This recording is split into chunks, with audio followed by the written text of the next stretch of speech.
जिसका इशारा कुरान पाक में ऐन सीन काफ सांकेतिक अल्फाजों में बताया गया है। वहीं मुकम्मल वली वो अमल सिखाता है जो इंसान की रूह को जन्नत के मुकाम तक पहुंचा सकता है। बगैर इस रहस्य को समझे चाहे मुसलमान सारी नमाज या रोजा रखकर इबादत करे, वो नजात हासिल नहीं कर सकता और ना ही खुदा ए कबीर परवरदिगार की जन्नत में जा सकता है।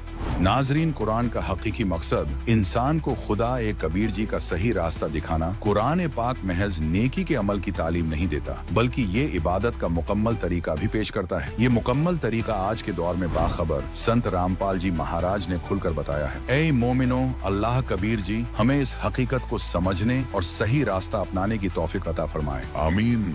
नाजरीन, ये वाकया हमें सिखाता है कि कई बार हमारी जिंदगी में होने वाले वाकयात के पीछे ऐसी हिकमतें होती हैं जो हमारी समझ से परे होती हैं। इसीलिए इंसान को हर हाल में सब्र और भरोसे के साथ अल्लाह कबीर जी पर ईमान रखना चाहिए। माह रमजान का असली पैगाम भी यही है, अपने नफ्स को काबू में रखते हुए अल्लाह कबीर जी की मर्जी पर सब्र और यकीन करना। यही वजह है कि अल्लाह ने हमें एक ऐसे हिदायत याफ्ता शख्स को तलाश करने का हुक्म दिया है जो हमें सच और झूठ में तमीज सिखा सके, जो हमें असल इबादत का माफहूम समझा सके। इस्लाम ही नहीं बल्कि हिंदू धर्म में भी ऐसे शख्स को तत्वदर्शी संत कहा गया है, यानी वो जो हकीकत से वाकिफ हो। रोजा नहीं, सच्ची इबादत अल्लाह की रजा का जरिया है। सोचने की बात है, क्या हमने कभी कुरान को गहराई से पढ़ा? क्या हमने कभी अल्लाह के पैगाम को समझने की कोशिश की? हम दिन भर भूखे प्यासे रहते हैं, लेकिन क्या कभी हमने गौर किया कि अल्लाह असल में हमसे चाहता क्या है? वो हमसे भूख नहीं बल्कि सच्चाई का रास्ता अपनाने का तकाजा करता है। वो हमसे रोजा रखने की जिद नहीं करता, बल्कि ये चाहता है कि हम अपने आमाल को दुरुस्त करें, सच्चे दीन को पहचानें और उसकी दी गई हिदायत के मुताबिक अपनी जिंदगी गुजारें। फैसला आपके हाथ में है। भाइयों और बहनों, अब ये आप पर मुनहसर है कि आप सिर्फ रिवाजों के पीछे चलना चाहते हैं या फिर हकीकत की तलाश में आगे बढ़ना चाहते हैं। क्या आप सिर्फ रस्मों में उलझकर अपनी आखिरत को दांव पर लगाएंगे या फिर वो रास्ता अपनाएंगे जिसे कुरान ने वाज़ेह तौर पर बयान किया है? ये दुनिया फानी है, लेकिन इसमें किए गए फैसले अबदी नतीजे रखते हैं।